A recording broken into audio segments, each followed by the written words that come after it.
Come to just ఆ minute Jesus. కీర్తన 119, 164. నీ న్యాయవిధులను బట్టి దినమునకు 7 మార్లు నేను నిన్ను స్తుతించునని దావీదు దేవుని సన్నిధానంలో విజ్ఞాపన చేస్తా ఉన్నాడు.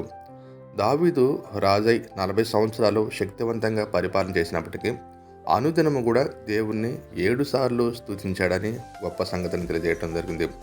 ఎంతో బిజీ స్కెడ్యూల్ ఉన్నప్పటికి కూడా దావీదు రాజు దేవుని సన్నిధి, దేవుని వాక్యము, దేవుని గణపరచడం అంటే మహాప్రీతి. అందుకే తన జీవితము తరతరాలకే దీవెనకరంగా, ఆశీర్వాదకరంగా మార్చబడింది. భక్తుల వంటి బిల్లీ గ్రహం గారు తాను 15 సంవత్సరాల తర్వాత మీరు ఎలాంటి ప్రార్థన చేస్తున్నారు, ఎలాంటి దేవుని స్తుతిస్తానంటే దినమునకు అనునిత్యము దేవుని స్తుతిస్తానని చెప్పి గొప్ప సాక్ష్యం తెలియజేయడం జరిగింది. అందుకే ఆయన కోట్లాది మందికి దేవుని యొక్క సువార్తను చాటడం జరిగింది. దేవుని ఎంతగా స్తుతిస్తామో అంతగా దేవుని యొక్క ఆత్మ సంబంధమైన, భౌతిక సంబంధమైన ప్రతి ఆశీర్వాదాలు దేవుడు మనమే కుమ్మరిస్తాడు. ఆమేన్.